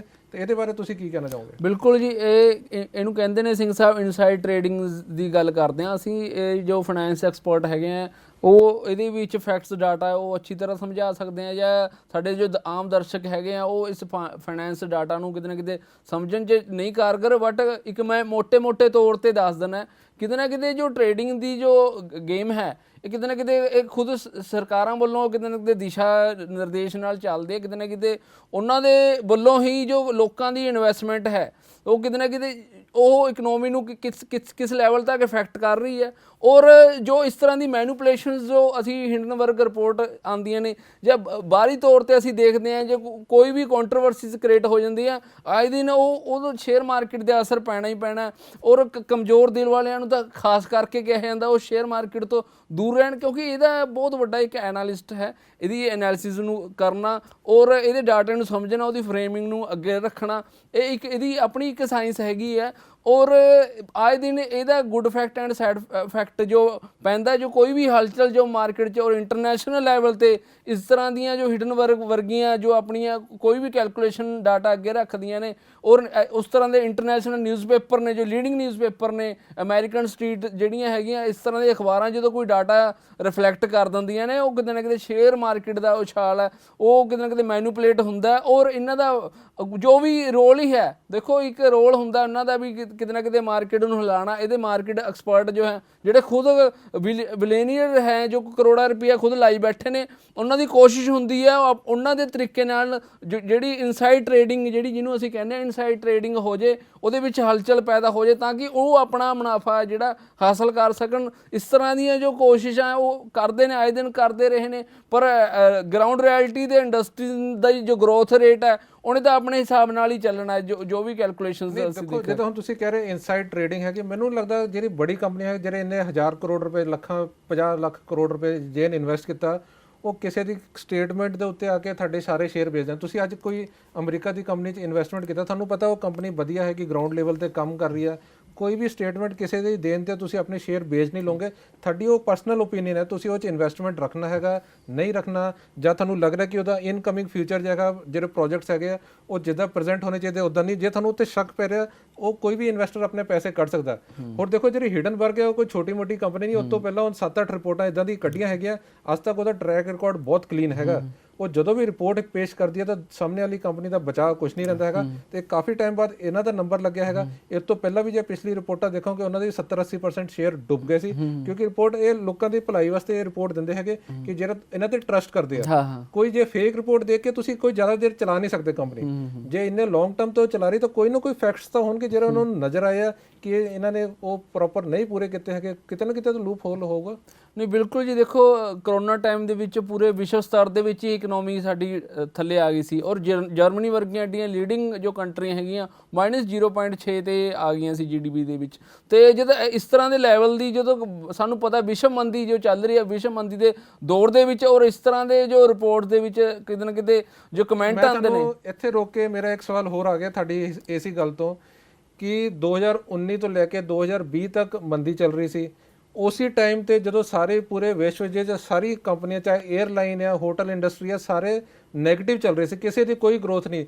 ਔਰ ਉਸੇ ਦੌਰਾਨ ਜਿਹੜਾ ਅਡਾਨੀ ਗਰੁੱਪ ਹੈ ਉਹ 6000 ਕਰੋੜ ਤੋਂ 60,000 ਲੱਖ ਜਿਹੜਾ ਹੈਗਾ ਉਹ ਕਰੋੜ ਤੇ ਪਹੁੰਚ ਕੇ ਇੰਨੀ ਜ਼ਬਰਦਸਤ ਗਰੋਥ ਹੁਣ ਅਚੀਵ ਕੀਤੀ ਆ। ਇਹੀ ਰਿਪੋਰਟ ਦਾ ਰੀਜ਼ਨ ਹੈ ਕਿ ਲੋਕਾਂ ਨੂੰ ਉੱਤੇ ਟਰਸਟ ਕਰ ਰਹੇ ਹੈਗੇ, ਤਾਂ ਉਹ ਝਟਕੇ ਜਿਹੜੇ ਲੱਗ ਰਹੇ ਹੈਗੇ ਆ। ਕਿਉਂਕਿ ਦੇਖੋ ਉਹਨਾਂ ਨੂੰ ਵੀ ਇਹ ਚੀਜ਼ ਪ੍ਰੂਵ ਕਰਨੀ ਪਊਗੀ, ਜਦ ਸਾਰੀ ਇੰਡਸਟਰੀ ਨੀਚੇ ਜਾ ਰਹੀ ਹੈ, ਇਕੱਲੀ ਇੱਕ ਇੰਡਸਟਰੀ ਉੱਪਰ ਇਹਨਾਂ ਦੀ ਕਿੱਦਾਂ ਹਰ ਚੀਜ਼ ਜਿਹ 'ਚ ਵੀ ਇਹ ਪੈਸਾ ਲਗਾਉਂਦੇ ਉਹ ਪ੍ਰੋਫਿਟ ਆ ਰਹੀ ਹੈ, ਦੂਸਰੀ ਕੰਪਨੀ ਖੋਲੀ ਉਹ 'ਚ ਵੀ ਪ੍ਰੋਫਿਟ ਆ ਰਿਹਾ। ਤੇ ਇਹ ਲੋਕਾਂ ਨੂੰ ਸਮਝਣ 'ਚ ਪਰੇਸ਼ਾਨੀ ਆ ਰਹੀ ਕਿ ਇੰਨੇ ਸ਼ਾਰਟ ਟਰਮ 'ਚ ਇਹਨਾਂ ਨੇ ਇੰਨਾ ਪ੍ਰੋਫਿਟ ਕਿੱਦਾਂ ਗੇਨ ਕਰ ਲਿਆ। ਤਾਂ ਜਿਹੜੇ ਇੰਨੇ ਮਾਹਿਰ ਸੇ, ਜਿਹੜੇ ਇੰਨੇ ਸਮਾਂ ਤੋਂ ਬਿਜ਼ਨਸ ਕਰ ਰਹੇ ਆ, ਪੈਸਾ ਲਗਾ ਕੇ ਬੈਠੇ ਆ, ਉਹ ਉਹਨਾਂ ਦੇ ਦਿਮਾਗ ਕੰਮ ਨਹੀਂ ਕੀਤਾ ਜਾਂ ਉਹ ਇੰਨਾ ਪੈਸਾ ਨਹੀਂ ਕਮਾ ਸਕੇ, ਤਾਂ ਉਹਨਾਂ ਦਾ ਪੈਸਾ ਡੁੱਬ ਗਿਆ। ਤਾਂ ਇਹ ਇਕੱਲਾ ਅਡਾਨੀ ਹੀ ਇੰਨਾ ਪੈਸਾ ਉੱਤੇ ਕਿੱਦਾਂ ਲੈ ਕੇ ਚਲਾ ਗਿਆ। ਬਿਲਕੁਲ ਜੀ ਸਿੰਘ ਸਾਹਿਬ, ਅੱਜ ਟੈਕਨੋਲੋਜੀ ਯੁੱਗ 'ਚ ਫਾਸਟ ਮੂਵਰ ਦਾ ਜ਼ਮਾਨਾ ਹੈ। ਇੱਕ ਹੁੰਦੇ ਫਸਟ ਮੂਵਰ, ਇੱਕ ਹੁੰਦੇ ਫਾਸਟ ਮੂਵਰ। ਜੇ ਤੁਸੀਂ ਇੱਕ ਗੂਗਲ ਸਰਚ ਇੰਜਨ ਦੀ ਗੱਲ ਕਰੋਗੇ, ਇਹ 19ਵਾਂ ਜਾਂ 17ਵਾਂ ਸਰਚ ਇੰਜਨ ਹੈ। ਇਦੋਂ ਪਹਿਲਾਂ ਵੀ ਸਰਚ ਇੰਜਨ ਆਉਂਦੇ ਸੀ, 1996 'ਚ ਯਾਹੂ ਦਾ ਨਾਮ ਚੱਲਦਾ ਸੀ। ਅੱਜ ਗੂਗਲ ਸਰਚ ਇੰਜਨ ਨੂੰ ਹੀ ਦੇਖਿਆ ਜਾਂਦਾ। ਜੇ ਅਸੀਂ ਗੱਲ ਕਰੀਏ ਇਹਦੇ ਕੰਪੀਟੀਸ਼ਨ 'ਚ ਕੋਈ ਨਹੀਂ ਸਾਨੂੰ ਦਿਖਿਆ। ਅਸੀਂ ਇਹਦੀ ਜੋ ਵੈਲਥ ਦੇਖਦੇ ਹਾਂ ਬਹੁਤ ਹਾਈ ਲੈਵਲ ਤੇ ਹੈ। ਅਸੀਂ ਜੇ ਸਵਾਲੀਆ ਨਿਸ਼ਾਨ ਖੜਾ ਕਰ ਦਈਏ ਵੀ ਗੂਗਲ ਨੂੰ ਕੋਈ ਸਪੈਸ਼ਲ ਉੱਥੋਂ ਦੇ ਅਦਾਰੇ ਜਾਂ ਗੌਰਮੈਂਟ ਕੋਈ ਫੇਵਰ ਕਰਦੀ ਹੈ, ਅੱਜ ਜੇ ਅਸੀਂ ਇਹੀ ਗੱਲ ਲਾਗੂ ਹੁੰਦੀ ਹੈ। ਗੂਗਲ, ਯਾਹੂ, MSN ਇਹ 3 ਸਰਚ ਇੰਜਨ ਸੀਗੇ, ਬਟ ਲੋਕਾਂ ਨੂੰ ਗੂਗਲ ਜਿਹੜਾ ਪਸੰਦ ਹੈ ਰੀਜ਼ਨ ਇਹ ਸੀ ਉਹ ਬਹੁਤ ਸਿੰਪਲਿਸਿਟੀ ਸੀ। ਉਹ 'ਚ ਕੋਈ ਐਡ ਨਹੀਂ ਆਉਂਦੀ, ਜੋ ਤੁਸੀਂ ਟਾਈਪ ਕਰੋਗੇ ਤੁਹਾਨੂੰ ਉਹਦੇ ਰਿਲੇਟਡ ਇਨਫੋਰਮੇਸ਼ਨ ਮਿਲਦੀ ਆ। ਦੇਖੋ ਲੋਕਾਂ ਨੂੰ ਜੋ ਚੀਜ਼ ਆਸਾਨੀ ਨਾਲ ਸਮਝ ਆ ਜਾਏ, ਲੋਕੀ ਉਸ ਚੀਜ਼ ਨੂੰ ਫੋਲੋ ਕਰਦੇ ਆ। ਹੁਣ ਤੁਸੀਂ MSN ਜਾਂ ਯਾਹੂ ਤੇ ਜਾਓਗੇ, ਉਹਨਾਂ ਨੇ ਉਹ ਆਪਣੀ ਚੀਜ਼ਾਂ ਟਾਈਮ ਦੇ ਹਿਸਾਬ ਨਾਲ ਉਨੀ ਅਪਡੇਟ ਨਹੀਂ ਕੀਤੀ। ਤਾਂ ਗੂਗਲ ਨੇ ਆ ਕੇ ਇੱਕ ਬਹੁਤ ਸਿੰਪਲ ਜਿਹੀ ਚੀਜ਼ ਰੱਖੀ ਕਿ ਆਮ ਬੰਦੇ ਨੂੰ ਉਹ ਸਮਝ ਆਏ। ਜਦੋਂ ਉਹ ਸਮਝ ਆ ਗਈ ਤਾਂ ਲੋਕਾਂ ਨੂੰ ਉਸ ਚੀਜ਼ ਨੂੰ ਅਡਾਪਟ ਕਰ ਲਿਆ। ਤਾਂ ਗੂਗਲ ਅੱਜ ਉਹਦਾ ਕੋਈ ਰਿਪਲੇਸਮੈਂਟ ਇਸ ਟਾਈਮ ਤੇ ਤਾਂ ਨਹੀਂ ਹੈਗਾ, ਆਉਣ ਵਾਲੇ ਟਾਈਮ 'ਚ ਕਿਤੇ ਆ ਜਾਊਗਾ ਤਾਂ ਕਹਿ ਨਹੀਂ ਸਕਦੇ ਹੈਗੇ। ਨਹੀਂ ਉਹੀ ਹੈ ਨਾ, ਇਹ ਜੋ ਕੰਡੀਸ਼ਨਿੰਗ ਤਿਆਰ ਕਰੀ ਗਈ ਹੈ, ਅਸੀਂ ਕਹਿੰਦੇ ਆ ਵੀ ਉਹਨਾਂ ਦੀ ਕੋਈ ਰਿਪਲੇਸਮੈਂਟ ਨਹੀਂ ਹੈ, ਕਿਉਂਕਿ ਇਹਦਾ ਸਭ ਤੋਂ ਮੇਨ ਬੇਸਿਕ ਜੋ ਹੈ ਬਟ ਉਹਨਾਂ ਦਾ ਜਿਹੜਾ ਤੁਸੀਂ ਜੇ ਗੱਲ ਕਰਾਂਗੇ, ਗੂਗਲ ਹੋ ਗਿਆ, ਯਾਹੂ ਹੋ ਗਿਆ, MSN ਹੋ ਗਿਆ, ਇਹਨਾਂ ਦਾ ਜਿਹੜੀ ਵੈਲਥ ਹੈਗੀ ਉਹ 'ਚ ਇੰਨਾ ਬਹੁਤ ਜ਼ਿਆਦਾ ਗੈਪ ਨਹੀਂ ਹੈ ਕਿ ਗੂਗਲ ਬਹੁਤ ਅੱਗੇ ਚੱਲ ਗਈ ਆ ਜਾਂ ਉਹ ਪਿੱਛੇ ਰਹਿ ਗਈ, ਕਿਉਂਕਿ ਗੂਗਲ ਨੇ ਆਪਣੀ ਹੋਰ ਵੀ ਚੀਜ਼ਾਂ ਪ੍ਰੈਕਟੀਕਲ ਤੁਹਾਨੂੰ ਨਜ਼ਰ ਆ ਰਹੀਆਂ। ਹਾਂ, ਅਸੀਂ ਇਹਦੇ ਵਿੱਚ ਸਿੰਘ ਸਾਹਿਬ ਮੇਰਾ ਇੱਕ ਐਗਜ਼ਾਮਪਲ ਦੇ ਤੌਰ ਤੇ ਕਹਿਣ ਦਾ ਮਕਸਦ ਇਹੀ ਸੀ, ਜੇ ਗੂਗਲ ਅੱਜ ਆਪਣੇ ਕੰਪੀਟੀਸ਼ਨ 'ਚ ਇੱਕ ਬਲੂ ਓਸ਼ਨ 'ਚ ਚੱਲ ਗਈ ਹੈ, ਜਿੱਥੇ ਉਹਦੇ ਨੇੜੇ ਤੇੜੇ ਹੋਰ ਕੋਈ ਕੰਪਨੀ ਦਿਖਦੀ ਨਹੀਂ ਹੈ, ਹਾਲਾਂਕਿ ਉਸ ਮਾਰਕੀਟ 'ਚ ਤਾਂ ਬੈਠੀਆਂ ਨੇ। ਅੱਜ ਗੂਗਲ ਹੀ ਕਿਉਂ ਦੇਖੀ ਜਾਂਦੀ ਹੈ? ਇਹਦਾ ਸਿੱਧਾ ਅਸਰ ਹੈ ਮੂਲ ਮੈਂ ਜੋ ਦੱਸਣਾ ਚਾਹੁੰਦਾ, ਕਿਉਂਕਿ ਉਹ ਆਪਣੇ ਕਸਟਮਰ ਨੂੰ ਵੈਲਿਊ ਦੇ ਰਹੀ ਹੈ। ਅੱਜ ਫਾਸਟ ਮੂਵਰ ਹੈ ਅੱਜ ਉਹ ਫਾਸਟ ਮੂਵਰ ਇੰਨੀ ਜ਼ਿਆਦਾ ਆਪਣੇ ਆਪ ਨੂੰ ਇਵੋਲਵ ਕਰ ਚੁੱਕੀ ਆ, ਉਹਦੇ ਇੱਕ ਬਲੂ ਓਸ਼ਨ 'ਚ ਜਾਣ ਕਰਕੇ ਇੱਕ ਬਿਜ਼ਨਸ ਮੈਨੇਜਮੈਂਟ 'ਚ ਪੜ੍ਹਾਇਆ ਜਾਂਦਾ। ਜੋ ਬਲੂ ਓਸ਼ਨ ਦੀ ਰਿਸਰਚ ਦੇ ਵਿੱਚ ਪੜ੍ਹਾਇਆ ਜਾਂਦਾ, ਬਲੂ ਓਸ਼ਨ 'ਚ ਵਗ ਜਾਂਦੀਆਂ, ਤਾਂ ਉਹ ਕਿੱਥੇ ਕੰਪੀਟੀਸ਼ਨ ਤੋਂ ਮੋਨੋਪੋਲੀ ਕ੍ਰੀਏਟ ਹੋ ਗਈ ਉਹਦੀ। ਜਦੋਂ ਮੋਨੋਪੋਲੀ ਕ੍ਰੀਏਟ ਹੁੰਦੀ ਹੈ, ਕਿਉਂਕਿ ਉਹ ਕਸਟਮਰ ਨੂੰ ਸਿੱਧੇ ਤੌਰ ਤੇ ਜਿਹੜੀ ਵੈਲਿਊ ਉਹ ਪ੍ਰੋਵਾਈਡ ਕਰਦੀ ਹੈ ਹੋਰ ਕੋਈ ਕੰਪਨੀ ਦੇ ਨਹੀਂ ਪਾ ਰਹੀ, ਹਾਲਾਂਕਿ ਮਾਰਕੀਟ ਬਹੁਤ ਵੱਡੀ ਹੈ। ਇसी ਤਰ੍ਹਾਂ ਜੇ ਅਡਾਨੀ ਗਰੁੱਪ ਜੇ ਆਪਣੀ ਵੈਲਿਊ ਦੇ ਰਿਹਾ ਹੈ, ਜੇ ਉਹ ਕਿਤੇ ਨਾ ਕਿਤੇ ਸ਼ੇਅਰ ਮਾਰਕੀਟ 'ਚ ਖੜਾ ਹੈ, ਜਾਂ ਆਪਣੀ ਇਕਨੋਮੀ ਦੇ ਵਿੱਚ ਆਪਣੇ ਆਪ ਨੂੰ ਬਣਾ ਕੇ ਰੱਖਿਆ ਹੋਇਆ, ਜੇ ਉਹਦੀ ਪ੍ਰੋਡਕਟਸ ਦੇ ਵਿੱਚ, ਉਹਦੇ ਇਕੋਸਿਸਟਮ 'ਚ, ਉਹਦੀ ਨੈਟਵਰਕਿੰਗ 'ਚ ਜੇ ਉਹ ਦਮ ਹੈ, ਤਾਂ ਆਪਣੇ ਆਪ ਨੂੰ ਬਣਾ ਕੇ ਰੱਖਿਆ ਹੋਇਆ। ਐਦਾਂ ਦੀ ਕੋਈ ਮੈਜਿਕ ਸਟਿਕ ਨਹੀਂ ਹੈ ਵੀ ਅਸੀਂ ਕਹਿ ਦਈਏ ਵੀ ਹਾਂ ਵੀ ਉਹਨੂੰ ਕੋਈ ਸਪੋਰਟ ਕਰਤੀ, ਐਦਾਂ ਦਾ ਕੁਛ ਨਹੀਂ ਹੈ। ਪ੍ਰੈਕਟੀਕਲੀ ਗਰਾਊਂਡ ਲੈਵਲ ਤੇ ਜੇ ਉਹ ਮਾਰਕੀਟ ਦੇ ਵਿੱਚ ਇੰਡਸਟਰੀਜ਼ ਲੈ ਕੇ ਆਏ ਨੇ, ਉਹ ਇਕੋਸਿਸਟਮ ਡਿਵੈਲਪ ਕਰਿਆ, ਨੈਟਵਰਕਿੰਗ ਕਰੀ ਹੈ। ਸਰਕਾਰਾਂ ਨੇ ਤਾਂ ਕੰਮ ਕਰਵਾਉਣਾ, ਕੋਈ ਵੀ ਆਊਟ ਟੈਂਡਰ ਕੱਢਦੇ ਆ ਕੇ ਕੰਮ ਕਰੋ। ਉਹਨੂੰ ਟੈਂਡਰ ਕਿਉਂ ਮਿਲਦਾ? ਉਹਨੂੰ ਟੈਂਡਰ ਇਸ ਲਈ ਮਿਲਦਾ ਹੈ। ਇਹਦੇ ਵਿੱਚ ਮੈਂ ਤੁਹਾਨੂੰ ਇੱਥੇ ਰੋਕਣਾ ਚਾਹੂੰਗਾ, ਜਿਹੜਾ ਟੈਂਡਰ ਹੈਗਾ ਉਹ ਅਡਾਨੀ ਨੂੰ ਫੇਵਰ ਕਰਨ ਲਈ ਉਹ 'ਚ ਕਈ ਚੇਂਜਸ ਕੀਤੇ ਗਏ। ਉਹ 'ਚ ਨਵਾਂ ਕੰਪੀਟੀਟਰ ਆ ਸਕਦਾ ਹੈਗਾ, ਫਿਰ ਉਹਦੇ ਅੰਦਰ ਤੁਹਾਡੀ ਕੋਈ ਪੁਰਾਣੀ ਬੈਕਗਰਾਉਂਡ ਉਹ ਵੀ ਹਟਾਤੀ। ਇੱਦਾਂ ਦੀ ਕੋਈ ਕੰਡੀਸ਼ਨ ਜਿਹੜੇ ਕੰਡੀਸ਼ਨ ਨਾਲ ਤੁਸੀਂ ਐਂਟਰ ਨਹੀਂ ਕਰ ਸਕਦੇ। ਹੁਣ ਇੱਥੇ ਮੇਰੇ ਕੋਲ 3 ਬੰਦੇ ਬੈਠੇ ਆ, ਤੁਸੀਂ ਵੀ ਬੈਠੇ ਆ, ਬਟ ਨਵਾਂ ਬੰਦਾ ਇੱਥੇ ਐਂਟਰ ਨਹੀਂ ਕਰ ਸਕਦਾ ਕਿਉਂਕਿ ਉਹਦੇ ਕੋਲ ਐਕਸਪੀਰੀਅੰਸ ਨਹੀਂ।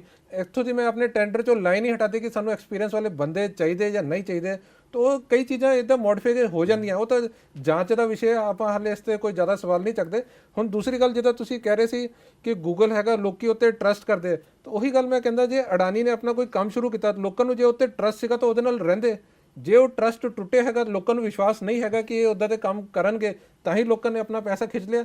ਜੇ ਮੈਨੂੰ ਤੁਹਾਡੀ ਕੰਪਨੀ ਤੇ ਫੇਥ ਹੈ ਕਿ ਤੁਹਾਡੀ ਕੰਪਨੀ ਬਹੁਤ ਸਹੀ ਹੈ, ਤਾਂ ਮੈਂ ਆਪਣਾ ਪੈਸਾ ਕਦੀ ਨਹੀਂ ਕੱਢੂੰਗਾ। ਜੇ ਮੈਨੂੰ ਥੋੜਾ ਵੀ ਡਾਊਟ ਹੋ ਗਿਆ ਕਿ ਤੁਹਾਡੀ ਕੰਪਨੀ ਡੁੱਬਣ ਵਾਲੀ ਜਾਂ ਕੁਝ ਹੈਗਾ, ਇੱਕ ਡਾਊਟ ਵੀ ਆ ਗਿਆ, ਹੁਣ ਤੁਸੀਂ ਉਹਨੂੰ ਜਸਟੀਫਾਈ ਵੀ ਕਰ ਰਹੇ ਆ ਅਡਾਨੀ ਜੀ, ਬਟ ਉਹ ਲੋਕੀ ਉੱਤੇ ਵਿਸ਼ਵਾਸ ਨਹੀਂ ਕਰ ਰਹੇ, ਉਹ ਲੋਕੀ ਆਪਣਾ ਸਿਰਫ ਪੈਸਾ ਹੀ ਕਢਾ ਰਹੇ ਆ। ਨਹੀਂ ਬਿਲਕੁਲ ਸਿੰਘ ਸਾਹਿਬ, ਦੇਖੋ ਜਦੋਂ ਇੱਕ ਕੋਈ ਮਾਰਕੀਟ ਦੇ ਵਿੱਚ ਇਸ ਤਰ੍ਹਾਂ ਦੀ ਰਿਪੋਰਟ ਉੱਠਦੀਆਂ ਔਰ ਅਥੈਂਟਿਕ ਜੋ ਹਿਡਨਬਰਗ ਵਰਗੇ ਤੁਸੀਂ ਕਹਿ ਰਹੇ ਹੋ, ਜਦੋਂ ਇਸ ਤਰ੍ਹਾਂ ਦੀ ਕੋਈ ਡਾਟਾ ਲੈ ਕੇ ਆਉਂਦੇ ਆ, ਰਿਫਲੈਕਟ ਕਰਦੇ ਆ, ਦੁਨੀਆ ਦੇ ਵਿੱਚ ਕਿਤੇ ਨਾ ਕਿਤੇ ਹਾਹਾਕਾਰ ਹੋਈ ਹੈ ਕਿ ਲੋਕਾਂ ਨੇ ਜਿਨ੍ਹਾਂ ਨੇ ਪੈਸੇ ਲਗਾਏ ਨੇ, ਆਪਣੇ ਹਿਊਜ ਮਨੀ ਇਨਵੈਸਟ ਕਰੀ ਹੈ, ਉਹਨਾਂ ਨੂੰ ਡਰ ਮਹਿਸੂਸ ਹੁੰਦਾ ਜਦੋਂ ਤੋਂ ਕਿ ਕੋਸ਼ਿਸ਼ ਥੋੜਾ ਜਿਹਾ ਰਿਸਕ ਤੁਹਾਨੂੰ ਮਹਿਸੂਸ ਹੋਵੇ, ਇੰਨੀ ਹਿਊਜ ਮਨੀ ਜਦੋਂ ਇਨਵੈਸਟ ਕਰੀ ਹੋਵੇ, ਉਹ ਕੋਸ਼ਿਸ਼ ਕਰਦੇ ਆ ਆਪਣੀ ਸੇਫ ਜ਼ੋਨ ਨੂੰ ਤਲਾਸ਼ਦੇ ਨੇ।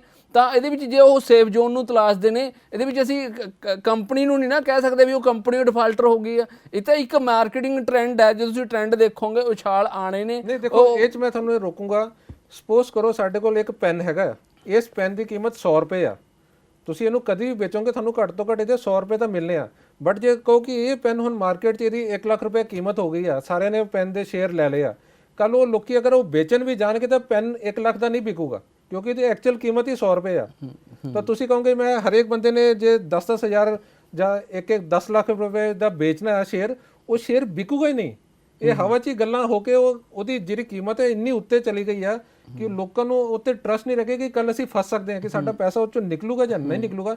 ਇਹੀ ਰੀਜ਼ਨ ਹੈ ਕਿ ਉਹ ਲੋਕਾਂ ਨੇ ਆਪਣਾ ਪੈਸਾ ਉਹ 'ਚੋਂ ਹਟਾਉਣਾ ਸ਼ੁਰੂ ਕਰ ਲਿਆ, ਕਿਉਂਕਿ ਉਹ ਜਿਹੜੀ ਚੀਜ਼ ਐਕਚੁਅਲ ਵੈਲਿਊ ਸੀ ਉਹ ਤੋਂ ਉਹ ਬਹੁਤ ਹੋਰ। ਜਿਹੜਾ ਉਹਨਾਂ ਬਹੁਤ ਵੱਡਾ ਸਵਾਲ ਹਿਡਨਬਰਗ ਦਾ ਸੀ ਕਿ ਅਡਾਨੀ ਦੀ ਜਿਹੜੀ ਪ੍ਰਾਪਰਟੀ ਉਹ 80% ਤੱਕ ਉਹਦੀ ਕੀਮਤ ਜ਼ਿਆਦਾ ਦਿਖਾ ਕੇ ਲੋਕਾਂ ਨੂੰ ਸ਼ੇਅਰ ਅੱਗੇ ਦਿੱਤੇ ਗਏ ਆ। ਤਾਂ ਜਦੋਂ ਵੀ ਅਗਰ ਉਹ ਫਟਦਾ ਹੈਗਾ ਕਿਸੇ ਵੀ ਸਮੇਂ, ਤਾਂ ਤੁਹਾਨੂੰ ਜਿਹੜੇ ਪੈਸੇ ਲੱਗੇ ਆ ਤੁਹਾਡੇ ਵਾਪਸ ਨਹੀਂ ਮਿਲਣੇ। ਤੁਸੀਂ ਜੇ ਲੱਖ ਰੁਪਏ ਲਾਇਆ ਤਾਂ ਤੁਹਾਨੂੰ 10,000 ਵੀ ਨਹੀਂ ਮਿਲਣਾ ਹੈਗਾ, ਕਿਉਂਕਿ ਕੀਮਤ ਹੀ ਉਹਦੀ ਇੰਨੀ ਨਹੀਂ ਹੈਗੀ। ਤਾਂ ਤੁਸੀਂ ਉਹ ਲੱਖ ਰੁਪਏ ਕਿੱਦਾਂ ਲੈ ਲਓਗੇ? ਜਿਹੜੀ ਚੀਜ਼ ਲੱਖ ਰੁਪਏ ਦੀ ਹੈ ਹੀ ਨਹੀਂ, ਉਹ 100 ਰੁਪਏ ਦੀ ਆ, ਤੁਸੀਂ 100 ਦਾ 1000 ਬੜੀ ਮੁਸ਼ਕਿਲ ਨਾਲ 200, 500, 1000 ਤੱਕ ਜਾਓਗੇ। 1 ਲੱਖ ਲੈਣਾ ਸਾਡੇ ਵਾਸਤੇ ਬਹੁਤ ਔਖਾ ਹੋ ਜਾਊਗਾ। ਇਹ ਕੁਝ ਚੀਜ਼ਾਂ ਹੈਗੀਆਂ ਜਿਹਨਾਂ ਤੇ ਉਹਨਾਂ ਨੇ ਹਿਡਨਬਰਗ ਨੇ ਆਪਣਾ ਫੋਕਸ ਕਰਕੇ ਉਹਨਾਂ ਨੂੰ ਖਿੱਚਿਆ ਸੀ। ਤਾਂ ਇਹਦੇ ਨਾਲ ਹੀ ਮੇਰਾ ਅਗਲਾ ਸਵਾਲ ਹੈਗਾ ਕਿ ਜੇ ਆਪਾਂ ਗੱਲ ਕਰ ਰਹੇ ਸੀ ਜਾਰਜ ਸੋਰਸ ਦੀ, ਤਾਂ ਜੋ ਉਹਨਾਂ ਨੇ ਸਟੇਟਮੈਂਟ ਦਿੱਤੀ ਸੀ ਸਮ੍ਰਿਤੀ ਇਰਾਨੀ ਦਾ ਵੀ ਕੋਈ ਪਲਟਵਾਰ ਉਹਨਾਂ ਤੇ ਕੋਈ ਇਦਾਂ ਦਾ ਕੋਈ ਜਵਾਬ ਆਇਆ ਹੈਗਾ? ਬਿਲਕੁਲ ਜੀ, ਦੇਖੋ ਕਿਤੇ ਨਾ ਕਿਤੇ ਜੋ ਦੇਸ਼ ਦੇ ਅਹਿਮ ਜ਼ਿੰਮੇਵਾਰੀ ਤੇ ਮੰਤਰੀ ਬੈਠੇ ਨੇ, ਉਹਨਾਂ ਨੇ ਜੇ ਉਹਨਾਂ ਦੇ ਪ੍ਰਾਈਮ ਮਿਨਿਸਟਰ ਤੇ ਜੇ ਕੋਈ ਇਸ ਤਰ੍ਹਾਂ ਦੀ ਸਵਾਲੀਆ ਨਿਸ਼ਾਨ ਖੜਾ ਕਰੂ, ਜੋ ਵਿਦੇਸ਼ੀ ਨਾਗਰਿਕ ਹੈ ਇੱਕ, ਉਹ ਇਸ ਤਰ੍ਹਾਂ ਦੇ ਸਵਾਲ ਨਿਸ਼ਾਨ ਖੜੇ ਕਰਦਾ ਹੈ ਲੋਕਤੰਤਰ ਤੇ, ਕਿਤੇ ਨਾ ਕਿਤੇ ਉਹਨਾਂ ਦੀ ਪ੍ਰੈਸ ਕਾਨਫਰੰਸ ਦੇ ਜ਼ਰੀਏ ਬਿਆਨ ਆਣੇ ਬਣਦੇ ਸੀ। ਔਰ ਉਹਨਾਂ ਨੇ ਬਿਆਨ ਜੋ ਦੇ ਨੇ, ਕਿਉਂਕਿ ਆਏ ਦਿਨ ਕੇਂਦਰ ਸਰਕਾਰ ਵੱਲੋਂ ਡਿਵੈਲਪਮੈਂਟ ਤੇ ਆਏ ਦਿਨ ਇਨੀਸ਼ੀਏਟ ਲਏ ਜਾ ਰਹੇ ਨੇ, ਉਹ ਇਨੀਸ਼ੀਏਟ ਕਿਤੇ ਨਾ ਕਿਤੇ ਐਗਜ਼ੀਕਿਊਟ ਵੀ ਹੁੰਦੇ ਸਾਨੂੰ ਦਿਖ ਰਹੇ ਨੇ। ਆਏ ਦਿਨ ਸਾਡੀਆਂ ਜੋ ਸਮਿਥ ਦੇ ਵਿੱਚ ਲੀਡਰਸ਼ਿਪ ਅਸੀਂ ਕਰ ਰਹੇ ਹਾਂ, ਗਲੋਬਲਾਈਜ਼ ਆਪਣੇ ਆਪ ਨੂੰ ਕੰਪੀਟੀਸ਼ਨ 'ਚ ਅੱਗੇ ਲੈ ਕੇ ਆ ਰਹੇ ਹਾਂ, ਤਾਂ ਕਿਤੇ ਨਾ ਕਿਤੇ ਉਹਨਾਂ ਨੂੰ ਇਹ ਬਹੁਤ ਵੱਡਾ ਇੱਕ ਡੀਮੋਟੀਵੇਸ਼ਨ ਹੈ ਵੀ ਕਿਤੇ ਨਾ ਕਿਤੇ ਉਹ ਸਰਕਾਰ ਦੀਆਂ ਨੀਤੀਆਂ ਦੇ ਖਿਲਾਫ ਉਹਨਾਂ ਨੂੰ ਲੱਗਿਆ ਵੀ ਉਹਨਾਂ ਨੇ ਸਵਾਲੀਆ ਨਿਸ਼ਾਨ ਖੜਾ ਕਰਿਆ ਕਿਤੇ ਨਾ ਕਿਤੇ ਉਹ, ਕਿਉਂਕਿ ਭਾਰਤ ਇੱਕ ਬਹੁਤ ਵੱਡੀ ਇੱਕ ਡੈਮੋਕ੍ਰੈਟਿਕ ਕੰਟਰੀ ਹੈ, ਲੋਕਤੰਤਰਿਕ ਦੇਸ਼ ਹੈ ਇਹ। ਇੱਥੇ ਇਸ ਤਰ੍ਹਾਂ ਦੇ ਬਾਹਰਲਾ ਕੋਈ ਵਿਦੇਸ਼ੀ ਨਾਗਰਿਕ ਜੋ ਹੈ ਇਸ ਤਰ੍ਹਾਂ ਦੇ ਸਵਾਲੀਆ ਨਿਸ਼ਾਨ ਜੋ ਖੜੇ ਕਰੂਗਾ, ਇਹ ਕਿਤੇ ਨਾ ਕਿਤੇ ਉਹਨਾਂ ਦਾ ਰਿਐਕਸ਼ਨ ਆਉਣਾ ਬਣਦਾ ਸੀ। ਸੋ ਉਹਨਾਂ ਨੇ ਰਿਐਕਟ ਕਰਿਆ ਔਰ ਐਕਸ਼ਨਸ ਦਿਆ। ਸਿੰਘ ਸਾਹਿਬ, ਇਹਦੇ ਨਾਲ ਮੇਰਾ ਇੱਕ ਅਗਲਾ ਸਵਾਲ ਹੈ ਕਿ ਇੰਡੀਆ 'ਚ ਜਦੋਂ ਹੁਣ ਮੋਦੀ ਜੀ ਦੀ ਸਰਕਾਰ ਆ, ਤਾਂ ਉਹਨਾਂ ਦੇ ਅਗੇਂਸਟ ਕਾਂਗਰਸ ਸਰਕਾਰ ਹੈ, ਤਾਂ ਕਾਂਗਰਸ ਸਰਕਾਰ ਦਾ ਕੋਈ ਰਿਐਕਸ਼ਨ ਆਇਆ ਹੈਗਾ ਜਾਰਜ ਸੋਰਸ ਦੇ ਉੱਤੇ? ਬਿਲਕੁਲ, ਇਹਦੇ ਵਿੱਚ ਜੈ ਰਾਮ ਰਮੇਸ਼ ਜੀ ਨੇ ਵੀ ਇਹ 'ਚ ਬਿਆਨ ਆਪਣਾ ਜਾਰੀ ਕਰਿਆ। ਉਹਨਾਂ ਨੇ ਕਿਹਾ ਕਿ ਕਿਤੇ ਨਾ ਕਿਤੇ ਭਾਰਤ ਦੀ ਲੋਕਤੰਤਰ ਵਿਵਸਥਾ ਤੇ ਜੇ ਕੋਈ ਬਾਹਰੀ ਬੰਦਾ ਨਿਸ਼ਾਨੀਆਂ ਜੋ ਸਵਾਲੇ ਨਿਸ਼ਾਨ ਜੋ ਖੜੇ ਕਰਦਾ, ਇਹ ਕਿਤੇ ਨਾ ਕਿਤੇ ਗੰਭੀਰ ਮਸਲਾ ਹੈ। ਤੇ ਉਹਨਾਂ ਨੇ ਕਿਹਾ ਵੀ ਉਹਨਾਂ ਨੂੰ ਇਹ ਰਾਈਟ ਨਹੀਂ ਬਣਦਾ, ਕਿਉਂਕਿ ਇਹਦੇ ਵਿੱਚ ਜੋ ਓਪੋਜੀਸ਼ਨ ਵੀ ਆ ਉਹ ਕਿਤੇ ਨਾ ਕਿਤੇ ਨਾਲ ਉਹਨਾਂ ਦੇ ਖੜੀ ਹੈਗੀ ਆ। ਜੋ ਵੀ ਉਹ ਕਹਿ ਰਹੇ ਨੇ ਸਾਡੇ ਆਂਤਰਿਕ ਮਾਮਲੇ ਹੈ, ਅਸੀਂ ਆਪਣੇ ਤਰੀਕੇ ਨਾਲ ਦੇਖਾਂਗੇ। ਔਰ ਉਹਨਾਂ ਦਾ ਕੋਈ ਵੀ ਕਮੈਂਟ ਹੈ ਅਮਰੀਕਨ ਸਿਟੀਜ਼ਨ ਦਾ ਇਸ ਤਰ੍ਹਾਂ ਦਾ ਕਮੈਂਟ ਕਰਨਾ ਨਹੀਂ ਬਣਦਾ। ਕਿਤੇ ਨਾ ਕਿਤੇ ਕਾਂਗਰਸ ਸਪੋਰਟਿੰਗ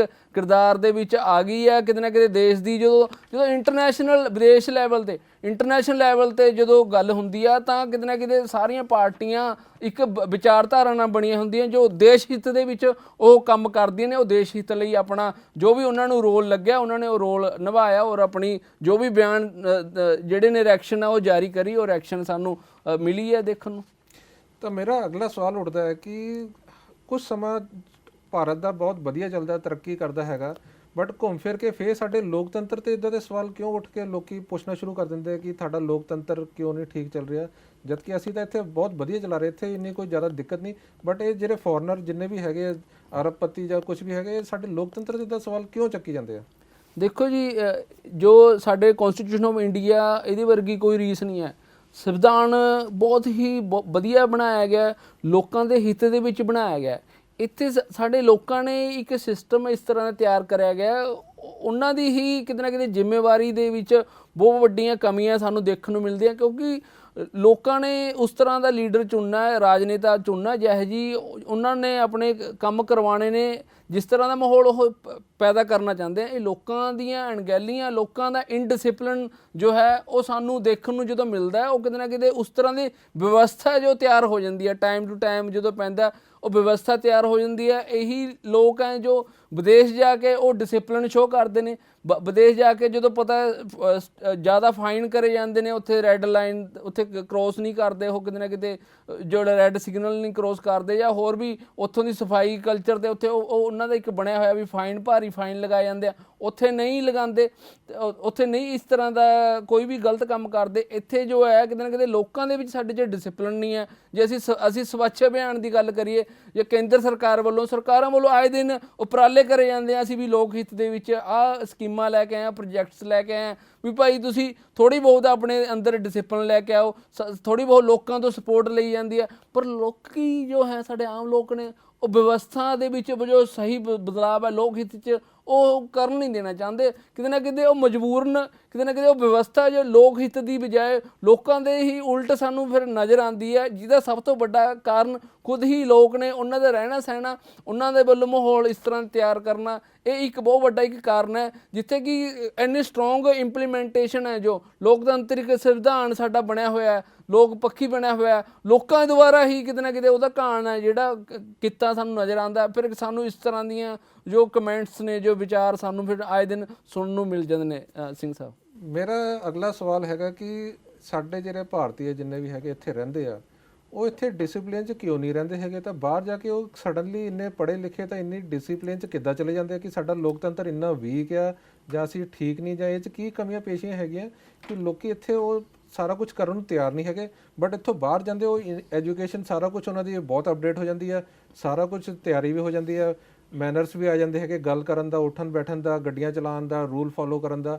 ਤਾਂ ਜਦੋਂ ਇੱਥੇ ਵਾਪਸ ਆਉਂਦੇ ਤਾਂ ਉਹੀ ਰੂਲ ਰੈਗੂਲੇਸ਼ਨ ਸਾਰੇ ਹਵਾ 'ਚ ਉੱਡ ਜਾਂਦੇ। ਇਹ ਕੀ ਚੱਕਰ ਹੈ? ਹਾਂ, ਇਹਦੇ ਵਿੱਚ ਸਿੰਘ ਸਾਹਿਬ ਥੋੜ੍ਹਾ ਜਿਹਾ ਇੱਕ ਕਾਰਨ ਹੈ, ਬਾਹਰ ਫੋਰਨ ਦੇ ਦੇਖੋਗੇ ਉੱਥੇ ਪ੍ਰੋਫੈਸ਼ਨਲਿਜ਼ਮ ਹੈ, ਪ੍ਰੋਫੈਸ਼ਨਲ ਹੈ।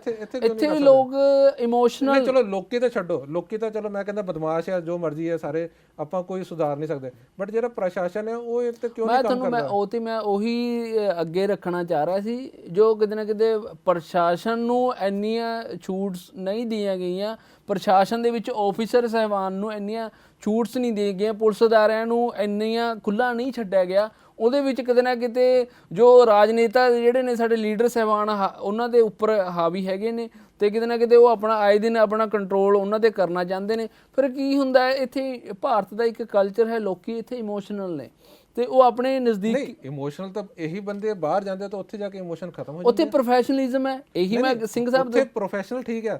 ਹੁਣ ਜਦੋਂ ਉਹੀ ਬੰਦਾ ਇੱਥੇ ਆਂਦਾ, ਆਪਾਂ ਕਹਿੰਦੇ ਇਮੋਸ਼ਨ ਹੈਗਾ, ਉੱਥੇ ਜਾ ਕੇ ਪ੍ਰੋਫੈਸ਼ਨਲ ਬੰਦਾ ਤਾਂ ਉਹੀ ਹੈ ਜਿਹੜਾ ਇੱਧਰੋਂ ਉੱਧਰ। ਹਾਂ, ਮੈਂ ਉਹੀ ਉਸੇ ਤੇ ਆਉਣਾ ਚਾਹ ਰਿਹਾ ਸੀਗਾ। ਜੋ ਸਰਕਾਰਾਂ ਵੱਲੋਂ ਜੋ ਰੂਲ ਰੈਗੂਲੇਸ਼ਨਸ ਨੇ, ਜੋ ਇੰਪਲੀਮੈਂਟ ਇੱਥੇ ਵੀ ਬਣਾਏ ਹੋਏ ਆ, ਹਾਂ ਮੈਂ ਬਣਾਏ ਹੋਏ, ਸਿਗਨਲ ਇੱਥੇ ਵੀ ਹੈਗੇ, ਸਿਗਨਲ ਉੱਥੇ ਵੀ ਹੈਗੇ ਆ, ਬਟ ਇੱਥੇ ਆ ਕੇ ਉਹ ਸਿਗਨਲ ਤਾਂ ਮੈਨੂੰ ਲੱਗਦਾ ਸ਼ਾਇਦ ਨਜ਼ਰ ਨਹੀਂ ਆਉਂਦੇ ਹੋਣੇ। ਹਾਂ, ਮੈਂ ਉਹੀ ਕਹਿ ਰਿਹਾ, ਉਹ ਸਿਗਨਲ ਨਹੀਂ ਹੈਗੇ, ਸਿਗਨਲ ਲੋਕਾਂ ਨੂੰ ਦਿਖਾਈ ਨਹੀਂ ਦਿੰਦੇ ਹੈਗੇ। ਸਿੰਘ ਸਾਹਿਬ, ਉਹੀ ਸਿਗਨਲ ਤੇ ਆ ਕੇ ਕੀ ਕਰਦੇ ਨੇ, ਫਿਰ ਲੋਕੀ ਕੱਢਦੇ ਨੇ ਫੋਨ, ਲੋ ਮੈਂ ਆਪਣੇ MLA ਨਾਲ ਗੱਲ ਕਰਾਨਾ, ਮੈਂ MC ਨਾਲ ਗੱਲ ਕਰਾਨਾ, ਉਹ ਮੈਂ ਕਿਸੇ ਫਲਾਣੇ ਲੀਡਰ ਨਾਲ ਕਰਾਨਾ, ਫਿਰ ਇਹ ਚੀਜ਼ਾਂ ਆ ਜਾਂਦੀਆਂ ਨਾ। ਫਿਰ ਉਹੀ ਕਹਿ ਰਿਹਾ ਮੈਂ, ਲੋਕਾਂ ਦੀ ਲੀਡਰ ਸਾਹਿਬਾਨਾਂ ਨਾਲ ਜੋ ਕਨੈਕਟੀਵਿਟੀ ਹੈ ਉਹ ਇਮੋਸ਼ਨਲ ਬਣੀ ਹੋਈ ਹੈ। ਉਹ ਕਿਤੇ ਨਾ ਕਿਤੇ ਉਹ ਵੀ ਉਹਨਾਂ ਦੀ ਫੇਵਰ ਦੇ ਵਿੱਚ ਕਿਤੇ ਨਾ ਕਿਤੇ ਫੇਵਰ ਕਰ ਦਿੰਦੇ ਨੇ, ਕਿਤੇ ਨਾ ਕਿਤੇ ਇਮੋਸ਼ਨਲ ਕਨੈਕਟੀਵਿਟੀ। ਇਹ ਤਾਂ ਹੈ, ਮੈਂ ਪ੍ਰੈਕਟੀਕਲ ਗੱਲ ਕਰ ਰਿਹਾ, ਹਿਊਮਨ ਸਾਇੰਸ ਦੀ ਮੈਂ ਸਿੱਧੇ ਤੌਰ ਤੇ ਗੱਲ ਕਰਦਾ। ਇਹਦੇ ਨਾਲ ਹੀ ਮੇਰਾ ਅਗਲਾ ਸਵਾਲ ਹੈ ਕਿ ਤੁਹਾਨੂੰ ਕੀ ਲੱਗਦਾ ਕਿ ਇਹ 'ਚ ਸੁਧਾਰ ਕਿੱਦਾਂ ਆ ਸਕਦਾ ਹੈਗਾ? ਬਿਲਕੁਲ ਜੀ, ਦੇਖੋ ਮੈਂ ਉਹੀ, ਇਹਦੇ ਵਿੱਚ ਅਸੀਂ ਲੋਕਾਂ ਨੂੰ ਆਪਣੀ ਜ਼ਿੰਮੇਵਾਰੀ ਨਿਭਾਉਣੀਆਂ ਪੈਣਗੀਆਂ। ਚਾਹੇ ਆਏ ਦਿਨ ਟ੍ਰੈਫਿਕ ਰੂਲਸ ਨੇ ਜਿਹੜੇ, ਉਹ ਕਿਤੇ ਨਾ ਕਿਤੇ ਉਹਦੀ ਅਵੇਅਰਨੈਸ ਫੈਲਾਈ ਜਾਂਦੀ ਹੈ। ਲੀਗਲ ਅਵੇਅਰਨੈਸ ਵੀ ਦੇਈ ਜਾਂਦੀ ਹੈ, ਕਿਤੇ ਨਾ ਕਿਤੇ ਲੋਕਾਂ ਨੂੰ ਜਾਗਰੂਕ ਕਰਨਾ, ਉਹਨਾਂ ਦੇ ਵਿੱਚ ਜੋ ਡਿਸਿਪਲਿਨ ਹੈ ਉਹ ਡਿਸਿਪਲਿਨ ਤਾਂ ਪ੍ਰਸ਼ਾਸਨ ਵੱਲੋਂ ਹੀ ਲੈ ਕੇ ਆਇਆ ਜਾਊਗਾ। ਇਹਦੇ ਵਿੱਚ ਜਿਵੇਂ ਲਾਈਕ ਪੰਜਾਬ ਦੀ ਅਸੀਂ ਗੱਲ ਕਰੀਏ, ਪੰਜਾਬ ਤੋਂ ਜੇ ਅਸੀਂ ਚੰਡੀਗੜ੍ਹ ਚੱਲ ਜਾਂਦੇ ਹਾਂ, ਯੂਟੀ ਦੇ ਵਿੱਚ ਚੱਲ ਜਾਂਦੇ ਹਾਂ, ਉਹ ਯੂਟੀ ਦੇ ਵਿੱਚ ਜਾ ਕੇ ਉੱਥੇ ਤੁਸੀਂ ਦੇਖੋਗੇ ਭਾਰੀ ਫਾਈਨ ਕਰੇ ਜਾਂਦੇ ਨੇ। 6 ਲੱਖ ਤੋਂ ਵੱਧ ਹੁਣ ਤੱਕ ਇੰਨੀ 12 ਲੱਖ ਦੀ ਜੇ ਆਬਾਦੀ ਹੈ, 6 ਲੱਖ ਉਹ ਫਾਈਨ ਕਰ ਚੁੱਕੇ ਨੇ।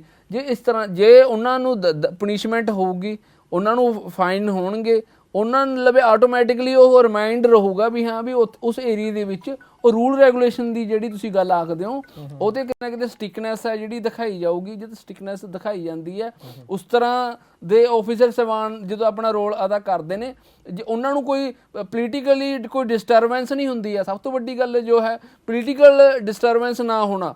ਜਦੋਂ ਉੱਥੇ ਉਹ ਡਿਸਟਰਬੈਂਸ ਨਹੀਂ ਹੁੰਦੀ ਹੈ ਤਾਂ ਰੂਲ ਰੈਗੂਲੇਸ਼ਨ ਇੰਪਲੀਮੈਂਟ ਹੁੰਦੇ ਦਿਖਦੇ ਆ। ਇੱਥੇ ਮੈਂ ਕਹਿ ਰਿਹਾ ਸੀ ਉਹੀ ਗੱਲ ਵੀ ਅਦਰ ਸਟੇਟਾਂ ਦੀ ਜੇ ਅਸੀਂ ਗੱਲ ਕਰੀਏ ਜਾਂ ਆਪਾਂ ਪੰਜਾਬ ਦੀ ਗੱਲ ਕਰੀਏ ਜਾਂ ਕਿਤੇ ਵੀ ਅਸੀਂ ਦੇਖੀਏ ਜੇ ਰੂਲ ਦਾ ਜੋ ਵਾਇਲੈਂਸ ਹੁੰਦਾ ਉਹਦੀ ਮੈਂ ਤੁਹਾਨੂੰ ਦੱਸ ਰਿਹਾ ਕਿਤੇ ਨਾ ਕਿਤੇ ਸ਼ੀਲਡਿੰਗ ਲਈ ਜਾਂਦੀ ਹੈ। ਉਹ ਸ਼ੀਲਡਿੰਗ ਕਿਹਨਾਂ ਤੋਂ ਲਈ ਜਾਂਦੀ ਹੈ? ਉਹ ਰਾਜਨੇਤਾਵਾਂ ਤੋਂ ਹੀ ਲਈ ਜਾਂਦੀ ਹੈ, ਲੀਡਰ ਸਾਹਿਬਾਨਾਂ ਤੋਂ ਲਈ ਜਾਂਦੀ ਹੈ, ਕਿਉਂਕਿ ਇਮੋਸ਼ਨਲ ਕਨੈਕਟੀਵਿਟੀਜ਼ ਹੈ ਕਿਤੇ ਨਾ ਕਿਤੇ। ਉਹ ਵੀ ਲੀਡਰ ਸਾਹਿਬਾਨ ਨੇ ਸਾਡੇ, ਉਹ ਕਹਿ ਦਿੰਦੇ ਨੇ ਜੀ ਫੋਨ ਕਰਕੇ ਥਾਣੇਦਾਰ ਨੂੰ, ਚਲੋ ਜੀ ਇਹਨੂੰ ਕੋਈ ਟ੍ਰੈਫਿਕ ਤੇ ਅਗਲੀ ਵਾਰ ਧਿਆਨ ਰੱਖ ਲਓ, ਐਤਕੀ ਛੱਡ ਦਿਓ ਜੀ ਉਹ ਕਿਤੇ ਨਾ ਕਿਤੇ ਉਹ ਚੀਜ਼ ਨੂੰ ਇਹ ਨਹੀਂ ਸਮਝਦੇ ਵੀ ਅੱਜ ਜੇ ਉਹ ਬੰਦੇ ਨੂੰ ਅਸੀਂ ਅੱਗੇ ਛੱਡ ਦਿੰਦੇ ਹਾਂ ਤਾਂ ਉਹਦੇ ਸਾਈਡ ਇਫੈਕਟ ਕੀ ਨੇ। ਉਹ ਅੱਗੇ ਉਹਦੇ ਵਿੱਚ ਜੋ ਆਪਣੀ ਡਿਸਿਪਲਿਨ ਆਉਣਾ, ਆਟੋ ਸੁਜੈਸ਼ਨਸ ਆਉਣੀਆਂ, ਇੱਕ ਉਹਦੀ ਲਾਈਫ ਜਿਹੜੀ ਹੈ ਆਉਣ ਵਾਲੇ ਟਾਈਮ 'ਚ ਵਧੀਆ ਹੋ ਜਾਣੀ ਹੈ, ਇੱਕ ਡਿਸਿਪਲਿਨ ਲਾਈਫ। ਕਿਉਂਕਿ ਜਿਸ ਤਰ੍ਹਾਂ ਦੀ ਮਾਈਂਡ ਪੈਟਰਨ 'ਚ ਉਰੇ ਸੈੱਟ ਕਰਕੇ ਆਇਆ ਉਹ ਕਿਤੇ ਨਾ ਕਿਤੇ ਗਾਹਾਂ ਤੱਕ ਅੱਗੇ ਚੱਲਣੀਆਂ ਨੇ। ਉਹ ਚੀਜ਼ਾਂ ਦੀ ਕਿਤੇ ਨਾ ਕਿਤੇ ਇੰਪਲੀਮੈਂਟੇਸ਼ਨ ਦੀ ਕਮੀ ਹੈ, ਰਹਿ ਜਾਂਦੀ ਹੈ, ਜਿਹਦਾ ਸਭ ਤੋਂ ਵੱਡਾ ਕਾਰਨ ਇੱਕ ਪੋਲੀਟੀਕਲ ਡਿਸਟਰਬੈਂਸ ਹੈ। ਜਿੱਥੇ ਆਫੀਸਰ ਸਾਹਿਬਾਨ ਨੇ ਸਾਡੇ ਖੁੱਲ੍ਹ ਕੇ ਉਹ ਕਿਤੇ ਨਾ ਕਿਤੇ ਕੰਮ ਨਹੀਂ ਉਹ ਕਰ ਪਾਉਂਦੇ। ਸਿੰਘ ਸਾਹਿਬ, ਤਾਂ ਆਪਣੇ ਦਰਸ਼ਕਾਂ ਨੂੰ ਮੈਂ ਦੱਸਣਾ ਚਾਹੂੰਗਾ ਅੱਜ ਦਾ ਮੁੱਦਾ ਅੱਜ ਇੱਥੇ ਹੀ ਖਤਮ ਕਰਨ ਲੱਗੇ ਹਾਂ। ਤਾਂ ਜਿਹੜਾ ਅਸੀਂ ਮੁੱਦਾ ਸ਼ੁਰੂ ਕੀਤਾ ਸੀ ਜਾਰਜ ਸੋਰਸ ਦਾ, ਜਿਹੜਾ ਉਹਨਾਂ ਨੇ ਭਾਰਤ 'ਤੇ ਹਮਲਾ ਕੀਤਾ ਸੀ, ਤਾਂ ਉਹਦਾ ਪੁਰਜ਼ੋਰ ਜਵਾਬ ਦਿੱਤਾ ਗਿਆ ਹੈਗਾ। ਸਾਰੇ ਜਿੰਨੇ ਵੀ ਮੰਤਰੀ ਹੈ, ਚਾਹੇ ਸਮ੍ਰਿਤੀ ਇਰਾਨੀ ਹੈਗੀ ਜਾਂ ਕਾਂਗਰਸ ਦੇ ਵੀ ਜਿਹੜੇ ਵਿਪਕਸ਼ ਦੇ ਨੇਤਾ, ਉਹ ਸਾਰੇ ਤੁਹਾਨੂੰ ਇਕਜੁੱਟ ਨਜ਼ਰ ਆਏ ਹੈਗੇ। ਤਾਂ ਉਹਨਾਂ ਨੇ ਇਹਦਾ ਪੂਰਾ ਜ਼ੋਰ ਖੰਡਨ ਕੀਤਾ ਹੈਗਾ ਕਿ ਜਿਹੜੇ ਬਾਹਰ ਦੇ ਬੰਦੇ ਹੈਗੇ ਆ ਉਹ ਸਾਡੇ ਦੇਸ਼ 'ਤੇ ਲੋਕਤੰਤਰ 'ਤੇ ਸਵਾਲ ਚੁੱਕਣ ਵਾਲੇ ਕੌਣ ਹੁੰਦੇ ਆ। ਸਾਡਾ ਦੇਸ਼ ਆਪਣਾ ਲੋਕਤੰਤਰ ਹੈਗਾ, ਅਸੀਂ ਇੱਥੇ ਬਹੁਤ ਵਧੀਆ ਚਲਾਈ ਜਾਂਦੇ ਆ। ਤਾਂ ਇਹ ਇੱਕ ਭਾਰਤ ਦੀ ਏਕਤਾ ਨਜ਼ਰ ਆਈ ਹੈਗੀ ਆ। ਤੇ ਇਸ ਮੁੱਦੇ 'ਤੇ ਅਸੀਂ ਅੱਜ ਚੰਗੀ ਚਰਚਾ ਕੀਤੀ ਹੈ। ਤਾਂ ਤੁਹਾਨੂੰ ਇਹ ਸਾਡਾ ਪ੍ਰੋਗਰਾਮ ਕਿੱਦਾਂ ਦਾ ਲੱਗਿਆ ਤਾਂ ਕਮੈਂਟ ਜ਼ਰੂਰ ਕਰੋ। ਜੇ ਪਸੰਦ ਆਏ ਤਾਂ ਲਾਈਕ ਕਰਿਓ। ਧੰਨਵਾਦ।